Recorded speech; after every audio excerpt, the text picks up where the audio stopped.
අපේ රටේ අවුරුදු 30ක් තිබිච්ච ත්‍රස්තවාදය ඉවර වුණා. ඒ ප්‍රභාකරන්ගේ ත්‍රස්තවාදය. ඊට පස්සේ සහරා නැමැති අන්තවාදියා තවත් ත්‍රස්තවාදී ක්‍රියාවක් ක්‍රියාත්මක කළා ඒ 2019 වර්ෂයේ. නමුත් ඒ සියල්ලටම අමතරව අමුතුම ජාතිය ත්‍රස්තවාදයක් ක්‍රියාත්මක වෙනවා.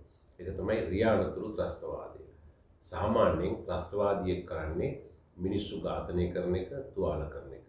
රියානතුරු වලින් වෙන්නේ මිනිස්සු මිය යන එක, තුවාල වෙන එක. අද රියානතුරු ත්‍රස්තවාදය අපේ රටේ විශාල ප්‍රශ්නයක් බවට පත් වෙලා තියෙනවා. දවසකට මහා මාර්ගයේ 10 දෙනෙක් විතර මිය යනවා.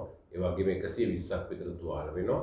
මේ අතර බහුතරයක් බරපතල තුවාල ලබන අතරම සමහර වෙලාවට මිය නොගියත් සදාකාලික අංග විකල පුද්ගලයෝ බවට, කිහිරි කළු වලින් යන පුද්ගලයෝ බවට, එහෙමත් නැත්නම් ඇදේ සදාකාලිකව ඉන්න පුද්ගලයෝ බවට, රෝද පුටු වලින් යන පුද්ගලයෝ බවට පත් වෙනවා. ඒ නිසා මෙම රියානතුරු ත්‍රස්තවාදීය වළක්වා ගැනීමට ගත හැකි සෑම පියවරක්ම ගන්න ඕනේ. ආරක්ෂිතව මහා මාර්ගය පාවිච්චි කරන්න ඕනේ.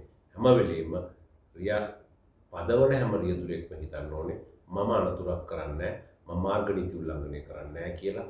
ඒ වගේම පාර පාවිච්චි කරන මගේ පදිකයෝ හැමදෙනෙක්ම හිතන්න ඕනේ මම අද රියානතුරක ගොදුරක් බවට පත් වෙන්නේ නැහැ කියලා. එහෙම වුණොත් තමයි අපිට මේ රියානතුරු ත්‍රස්තවාදය පාලනය කරන්න පුළුවන් වෙන්නේ.